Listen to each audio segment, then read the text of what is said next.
مجھے تکلیف ہوئی اس وقت جب خالد مقبول جیسے بندے نے یعنی میرے بارے میں یہ کہہ دیا جائے آفاق احمد لسانی کے اوپر چڑھا. آفاق احمد بھگوڑا نہیں ہے.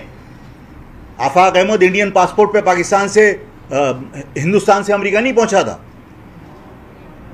آفاق احمد کے باپ داداؤں نے یہ وطن بنایا تھا اور آفاق احمد اسی مٹی میں دفن ہوگا, اسی جگہ پہ مرے گا. آفاق احمد ملک سے بھاگنے والا نہیں ہے. آفاق احمد پہ اگر کوئی سوال کسی نے کیا اور میں نے جواب دیا ہے, اس کے اوپر باقاعدہ جا کے لوگوں کو وضاحتیں کی جا رہی ہیں. دیکھا الطاف کے ساتھ میں, ارے الطاف سے میرا کیا تعلق ہے؟ اگر کوئی صحافی مجھ سے یہ کوئسچن کرے کہ بھائی آپ نے فلاں سے بھی کی بات, فلاں سے بھی کی, کیا آپ اس سے کریں گے؟ تو میں نے کہا کہ میرا موقف کلیئر ہے کہ یہ میرے باپ داداؤں کا بنایا ہوا وطن ہے. میں پاکستان کے جغرافی میں رہ کر ہر ناانصافی کرنے والے کے ساتھ لڑوں گا. بھائیوں میں لڑائی ہوتی ہے, لڑوں گا میں, لیکن پاکستان کے جغرافی میں رہ کر. اگر میرے اس موقف کی وہ حمایت کرتے ہیں تو ٹھیک ہے بھائی, کرے. کون سی غلط بات کی؟ دنیا کو بتایا جا رہا ہے آفاق احمد اور یہ سب ملے. ارے تمہاری ایسی کی تیسی آفاق احمد ملک دشمنوں سے کیوں بات کرے, کسی سے کیوں بات کرے؟ اگر آفاق احمد کہہ رہا ہے تم پاکستان کے جغرافی میں رہ کر حقوق کے حصول کی اس جدوجہد کو جو میرا موقف ہے اس کی حمایت کرتے ہو تو بھائی ٹھیک ہے, کرو. باقاعدہ لوگوں کے اندر پروپیگنڈا کیا جا رہا ہے. اتنی جہالت ہے, اتنا خوف ہے. ظاہر ہے کہ آپ کی جڑیں عوام میں نہیں بچی. آپ فارم 47 کے ذریعے, 47 ہے 37 ہے کیا, فارم 47 کے ذریعے آپ اسمبلیوں میں پہنچے ہو. آپ کی عوام میں کہیں جڑیں نہیں بچی آپ کی. آپ عوام میں جا نہیں سکتے. آپ ان ایشوز کو ایڈریس نہیں کر رہے ہو. آپ کو یعنی آپ کی عقل معاف ہو گئی اپنی ناکامی کی وجہ سے. آپ نے صرف ایک ڈسٹرکٹ سینٹرل کے اندر جو ہے وہ کیا 144 لگائی اور باقاعدہ کہا کہ ایک سیاسی جماعت کی ریلی. ارے کل مولانا فضل الرحمان کرے گا, وہ باہر سے آ کے یہاں کر سکتا ہے. میں اپنے حقوق کے لیے ریلی نہیں نکال سکتا. یہاں جماعت اسلامی آ کے کشمیر کے اوپر اور غزہ کے اوپر احتجاج کر سکتی ہے. میں اپنے بچوں کے قتل ہونے پر احتجاج نہیں کر سکتا.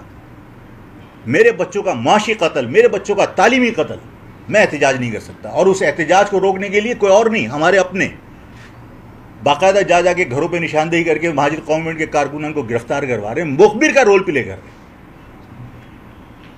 اور وہ خالد مقبول جس کے بارے میں ہم سمجھتے تھے کہ بھائی پڑھا لکھا ہے, ڈاکٹر ہے, ایک انٹلیکچوئل ٹائپ کا بندہ ہے, خاموش طبیعت آدمی, وہ جاہل آدمی.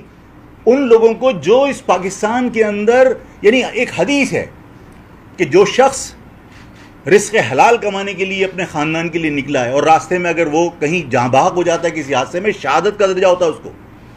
خالد مقبول کہتا ہے کچی شراب پینے والا اس کو تم کمپنسیشن دے سکتے ہو, ان لوگوں کو کمپنسیشن کچی شراب پینے والوں کی طرح کیوں نہیں دے سکتے؟ کچی شراب پینے کے مرنے والا اور یہ حق کا حلال کی روزی کمانے کے لیے نکلنے والا جو حادثے میں شہید ہوا ہے وہ برابر ہے.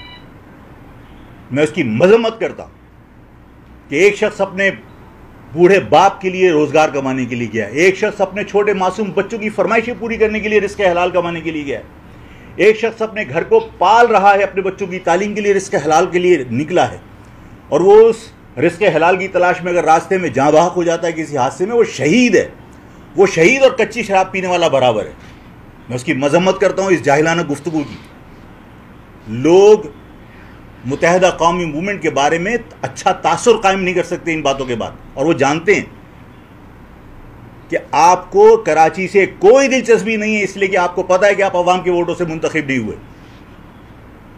جن لوگوں نے فارم 47 کے ذریعے آپ کو اسمبلی میں پہنچایا ہے, آپ ان کی مرضی کے بغیر کچھ کر نہیں سکتے. میں عوام کو مبارکباد دیتا ہوں, میں تمام تاجر برادری کو مبارکباد دیتا ہوں, تمام برادریوں کو مبارکباد دیتا ہوں کہ جنہوں نے ایک مہینے کے اندر باقاعدہ اپنی مہم وقت سے پہلے کامیاب کر دی. اور جو کچھ ہوا آپ کے سامنے کہ 6 تاریخ کو پلاٹ بھی بٹ رہے تھے, 12 تاریخ کو جو ہے وہ یکجہتی کے اظہار کے لیے پریس کانفرنس بھی ہو رہی ہے, اور 12 تاریخ کو جو ہے وہ کسی کا ولیمہ بھی رکھ دیا گیا تھا. یہ سارے یہ تو خیر بہت پہلے سے ڈیسائیڈڈ تھا.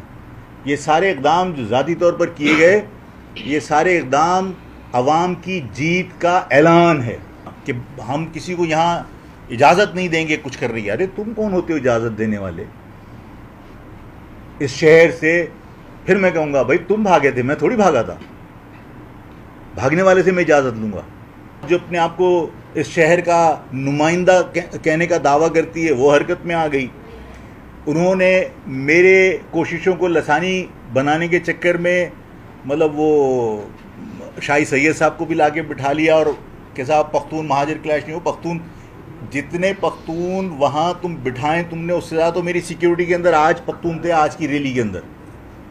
اور اگر آفاق احمد پختونوں پہ بھروسہ نہیں کرتا اور پختون میرے پر بھروسہ نہیں کرتے تو آج کی میری موومنٹ کی تمام سیکیورٹی پختونوں کے پاس تھی، بنیر کے لوگوں کے پاس اور سواتیوں کے پاس.